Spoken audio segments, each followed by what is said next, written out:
Hello again.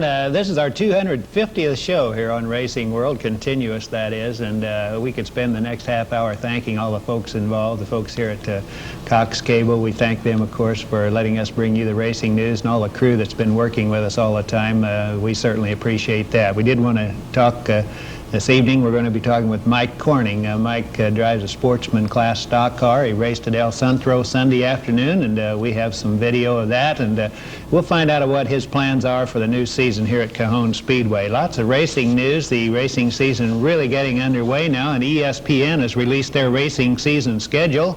And it's the biggest yet, with approximately 225 events to be televised. The programs will start the first weekend in March. 20 Winston Cup races and 15 Formula One races top that schedule, with 8 USAC midget events coming up from Ascot on Thursday night. So you better fluff up the old couch. Going to spend a lot of time there watching racing. Well, nearly 36,000 fans were on hand at San Diego Stadium Saturday night for the 4th Supercross of 1989, and our last week's guest, Ron Lachine, you see, Mary, was nearly mobbed during the pre-race autograph session, and in spite of his injured left hand, he finished second behind Damon Bradshaw in the first 8-lap heat. Well, the story wasn't the same, however, in the final event, the exhausting 20-lap main event. Lachine finished 20th on his Kawasaki. This is a popular session at the Supercross. The fans get down there to talk with the drivers and pick up a few autograph posters, which is a pretty good situation. Again, Ron Lachine, our guest last week here on Racing World. He's with the Kawasaki racing team in the Supercross series.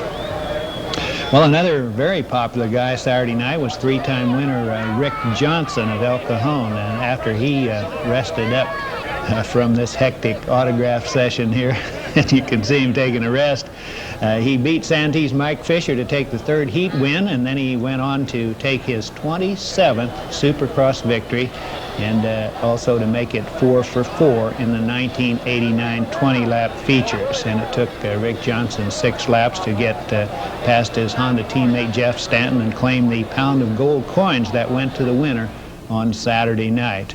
Other local riders, Spring Valley Todd Mitchell, Spring Valley's that is, suffered a fractured leg in the 125cc last chance qualifier race.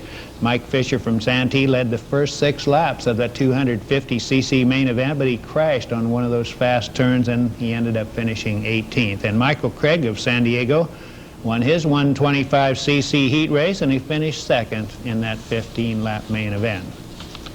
And the 13th running of the International Race of Champions will start the 4-race series at Daytona on Friday. The 12 drivers competing are, as we show you here, you can see it's a good lineup, some of the top drivers in the country. They come from 3 major racing groups, CART, NASCAR, and IMCA, and they'll drive identical Chevy Camaros on the Daytona 2.5-mile tri-oval. Bill Elliott was last year's winner in the Daytona 100-miler, averaging 186 miles per hour, and Al Unser Jr. was the 1988 series champion. Again, the IROC will go on Friday. In the micro sprint and the mini sprints, they were on hand for an exhibition at the El Centro Fairgrounds on Sunday on the big 3/8-mile dirt track. You can see the little wing cars really scoot around there. They showed how fast they can race and that they can also run side by side on the dirt track. Unfortunately, local driver Andy Turkelson lost his brand new engine in his racer, and he had to sit the afternoon out. But they were on hand. They put on a good show, and they'll probably be back racing at the local track. Well, Ken Schneider turned out to be the hot dog in the qualifying runs for Sunday's Daytona 500. Schrader's Chevy Monte Carlo took the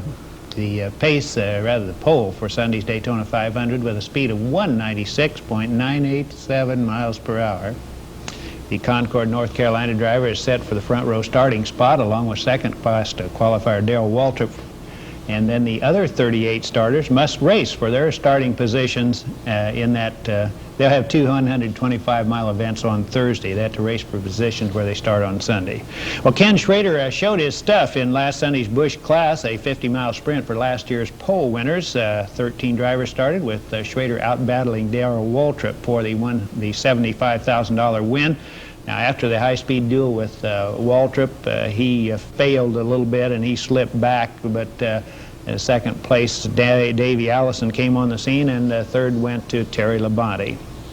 And the second Mickey Thompson Off-Road Grand Prix event will be staged February 25th at Jack Murphy Stadium. Glenn Harris had a very good season last year in the series, and he also took time out to run Pikes Peak, and here's what Glenn had to say. Love that. Well, yes, Jim. We had a great season last year. We entered in a total of 16 events and managed to win 11 of them. So it was a respectable season.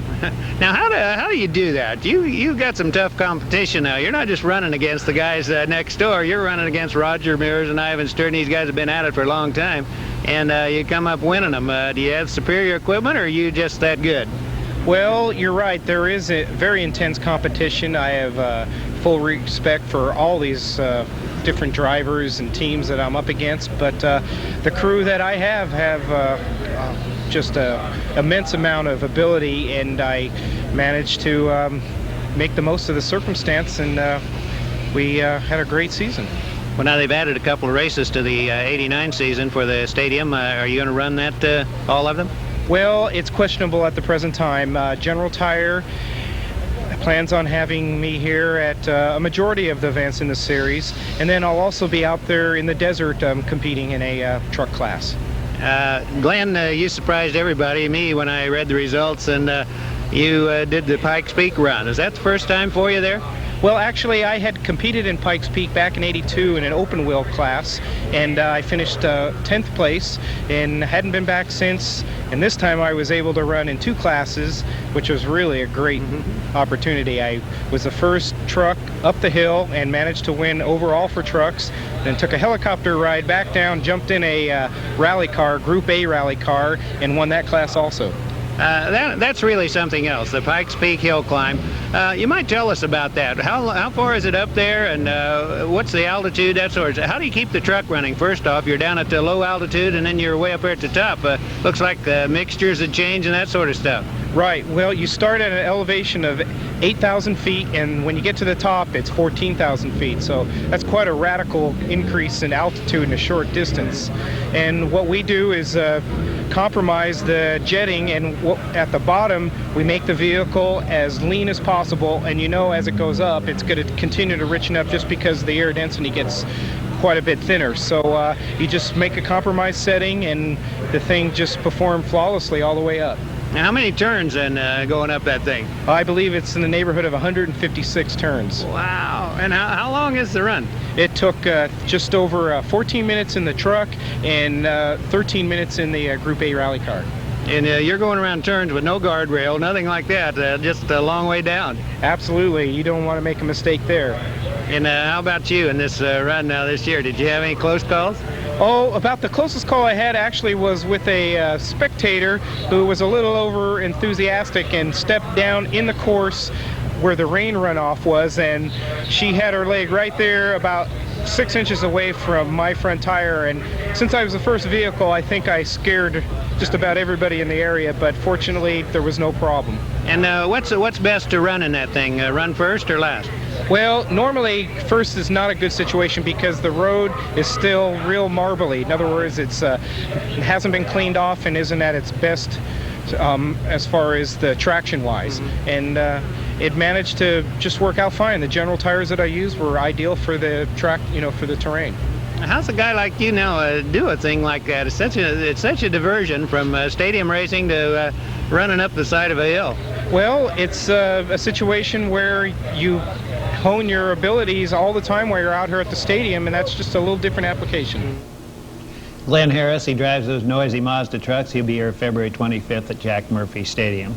Only one of NHRA's 1988 champions came out on top in Sunday's Winter Nationals at Pomona. Pro Stock champion Bob Glidden of Whiteland, Indiana, defeated Frank Iaconio's Pontiac in the final elimination with a 7.293 second, 188-mile-per-hour run. It was Glidden's 7th Winter Nationals win. Gary Ormsby of Roseville, California, worked his way through 4 rounds of top fuel competition, defeating Frank Bradley in the final with a 5.065 second, 278-mile-per-hour run. That in a quarter mile, that's really getting down there. Last year's funny car champ Kenny Bernstein lost in the last elimination run to Bruce Larson when his engine gave up halfway down that quarter mile strip. 50,000 fans watched the 29th annual NHRA opener. And if you'd like to take a shot at stadium off-road racing without punishing your body, there's a brand new video game called Super Off-Road.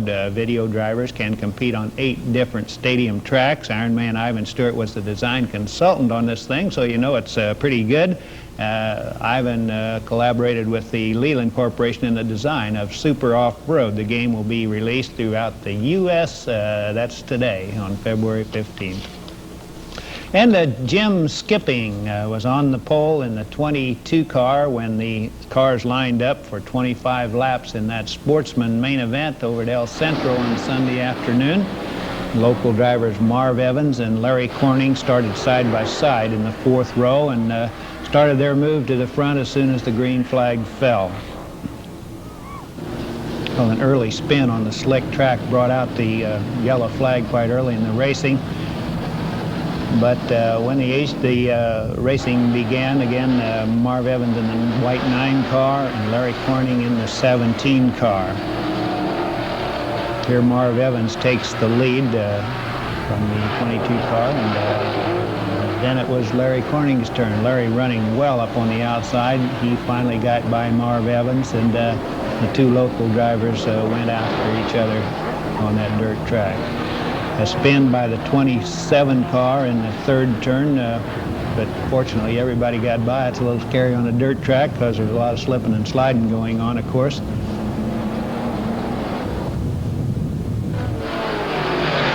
The Corning 17 car was in the lead when the 40 car then ended up riding up on the rim there and throwing up quite a bit of dirt, but he was able to save it and got back on the track.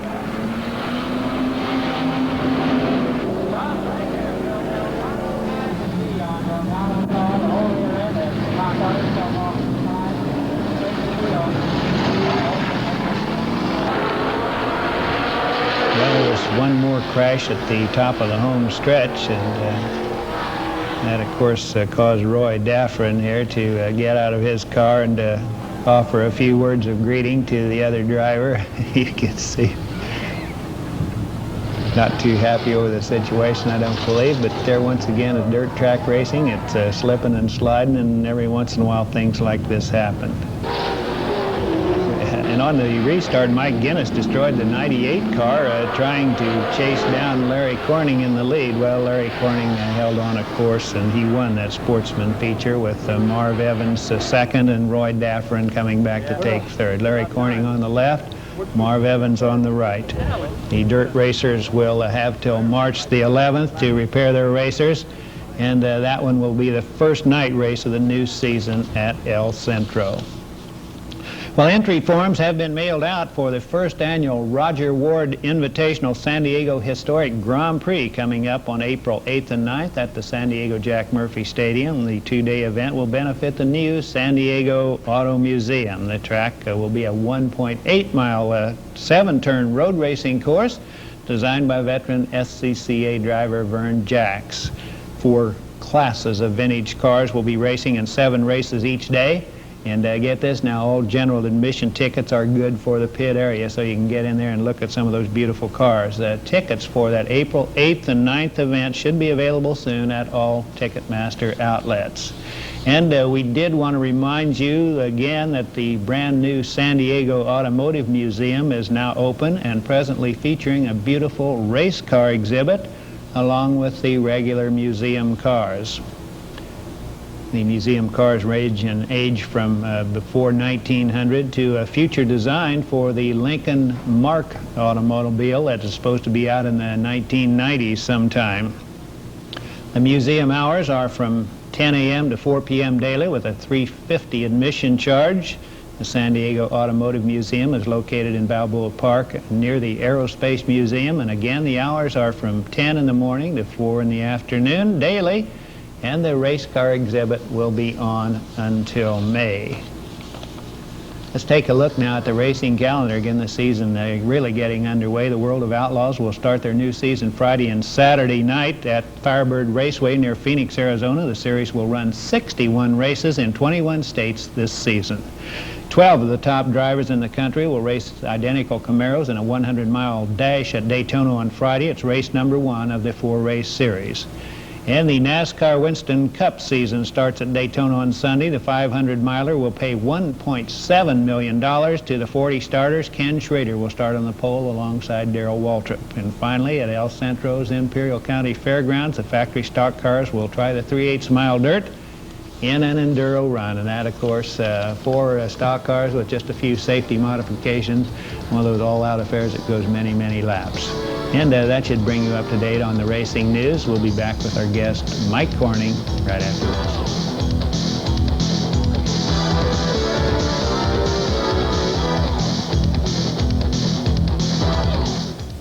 Hi, I'm Lori Ann Crook. I'm Charlie Chase. Together, we host Crook and Chase. Taped daily before a live studio audience, our show offers feature segments, celebrity interviews, and live performances. Also, movie reviews and a constant stream of special on-set guests. So, for fast-breaking show business news, tune in to Crook and Chase. Weekdays at 7 p.m. see TNN's Crook and Chase on the Rainbow Channel, Cox Cable, Channel 4. The competition's intense, and the stakes are high when the American Sports Cavalcade brings you award-winning coverage of some of racing's most exciting and outrageous events. It's supercharged action as pro drivers run hard, challenging themselves and each other over and through some of racing's most demanding and punishing courses. The American Sports Cavalcade. Sundays at 12 noon, watch TNN's American Sports Cavalcade on the radio. Well, Mike Corning planned to be in that big race that we just showed you from El Centro that was won by his dad, but Mike, you had a few problems after the heat race. What happened? I broke a motor about 5 or 6 laps in and put me out for the night. We should talk about this young man. He's one of the young lions in racing coming up. And you won your first main event at Cajon Speedway last season. What about that first main one? Didn't that really give you a thrill, Mike? Yeah, it was really a special race. I had Borneman, track champion, pushing me around for the last 10 laps. Really, I had to really work for it. Do those old guys now, do they kind of work on a young guy like you getting out there? They try. How do you handle that? Is it you just kind of hang on, I guess? Huh? Just run your own race. Mm-hmm. Now, don't let them get to you. Don't let them rally you. I think that's the purpose of that, isn't it? To bang a guy a little bit to kind of try to get you out of your line. Mm-hmm. So, in dirt track racing now, you seem to have done more of that than you have the asphalt, even though you're going to be running this season at Cajon Speedway. You like which one do you like best, I guess? Well, I like the dirt a little bit better because it's faster and you have a lot more horsepower. Mm-hmm. But the asphalt's fun because the sportsman class there is so competitive. The restrictors and tires are. And when you move from street or from pavement to dirt, what's the difference in the actual technique of driving? Just have to be a lot more aggressive on dirt, and you can get away with a lot more. You mean a little banging and stuff like we saw of the asphalt? It's a little bit tighter, and really have to. Well, how about on the car itself? Dirt track racing, because you do a little bouncing around, doesn't it take the load off the engine and cause the wheels to spin and the RPM to go up? Yeah, you're always breaking loose tires on dirt. You have to keep an eye pretty much on that tack. Yeah. Don't you? That's not what you did Sunday, huh? You would. Yeah, I didn't. Do you have time to do all that? That sounds like a lot of work for a driver. Yes and no. Sometimes depends if you're really heavy in traffic or not. On asphalt, you really do have a lot of time because the car is so much tighter, and you could really concentrate on driving rather than concentrate on breaking the tires loose. And I see.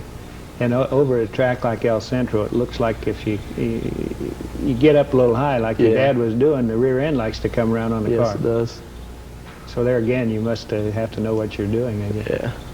Now, how about you mentioned that you may build an enduro car for the next race at El Centro coming up this weekend. Yeah, we ran the last one, and we've got a car, and we just need a motor to put it together and go for it. Well, that kind of racing is a little strange for a guy like you that's been out there in a real racing competition, because these are guys who don't race all the time, aren't they? Yeah, but there's some experienced drivers out there also. It's just, you really don't have that much of an advantage. It's just going out and running.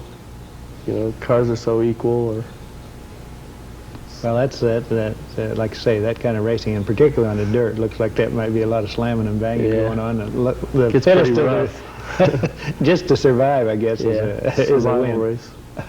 We're talking with Mike Corning about sportsman class stock car racing, and we'll be back right after this.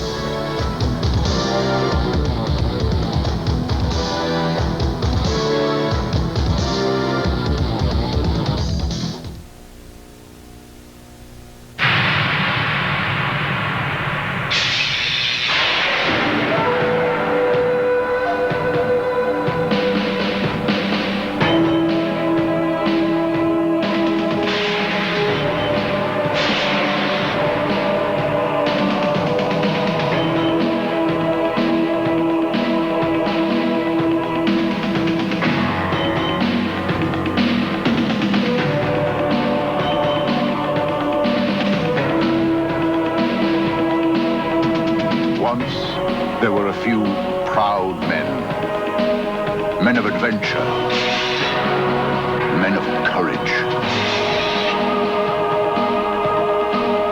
men who knew the meaning of honor. There still are the Marines. We're looking for a few good men.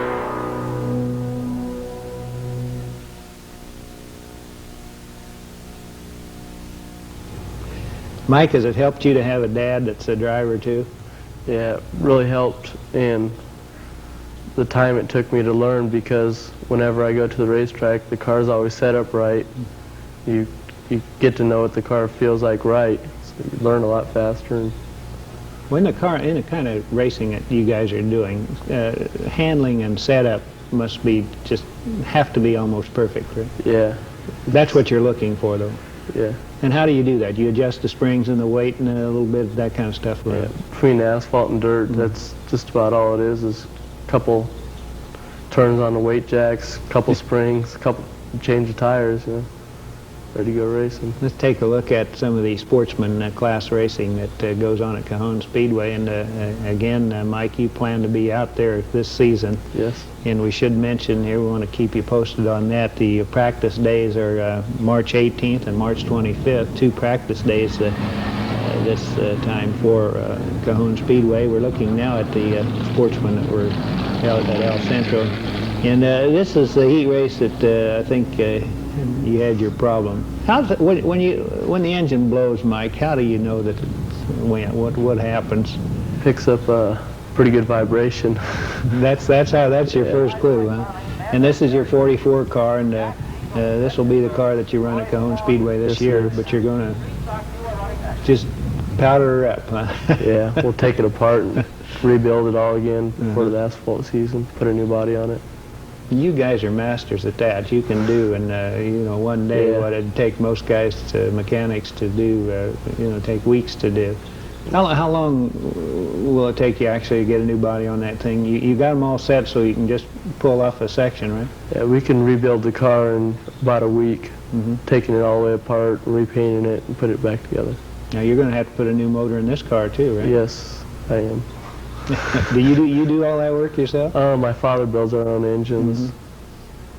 Now again, that RPM-wise, what's harder on the engine, the dirt racing or the asphalt racing? The asphalt is a little bit harder on the motor because you have to run at so many RPMs to slow you down going down in the corner. I see. And it appears to me that most of the engines go when you're slowing down or when you're off the throttle going into a turn. Yeah, sometimes when you back out of it, it breaks rods and. Now tell us about, now you won one sportsman race, and that's probably in your second or third year racing, so once you break that spell, I guess, that never won a main event, now you know you can do it, and I assume you're going to win a main event this year. Yes, I hope so. And how did things work out there for you? Did you end up did somebody fall out, or did you start up front in that one? Yes, I did start up front. I chased down Fletcher finally, and then when I was out in the lead, Borneman caught me finally and followed me around for probably 8 laps, beating on my door trying to get me out of my lane. But I held on to it and bring it home. Well, now, did you start to hear some strange sounds in your car in the last couple of laps, or did you think she was going to go all the way? No, I knew it was going to go all the way. You never were really afraid that Borneman was going to go flying around on the outside? Nah. No problem. It's run your own race. That's the way you have to be, and you have to be aggressive in motor Yes, racing. you do. You have to be able to be ready to go after them at all times. Yeah. Who's the guy now that you have to beat at like Cajon Speedway? Well, I think Ed Hale's going to be really fast, and there are a few super drivers that are going down to Sportsman's and looking forward to be. So there should be plenty of cars, yes. And we have out-of-town drivers now. The rules are kind of getting settled down for the sportsman class, aren't they? Yeah, they're getting pretty technical with them, where they really go down with the cars. Mike, you're pretty fortunate to have a good sponsor too. Yeah, Real 2 World McNally helped me through since I've been started, and I don't think I did it without him. Yeah, racing, that's one of the real problems with racing, because the costs are going up. All the parts cost more, and the tires cost more, and it just seems like it goes on and on and on. Well, we've been talking with Mike Corning. Mike races both dirt tracks and asphalt tracks, and he'll be driving the 44 car this season in the sportsman class at Cajon Speedway, and you can be looking for a new young guy. Remember now that Rick Mears started at South Bay Speedway in a dune buggy, so you'll probably see this guy racing one of these days in the NASCAR events at some of the big tracks around the country. And we'll be seeing you next week right here on Racing World.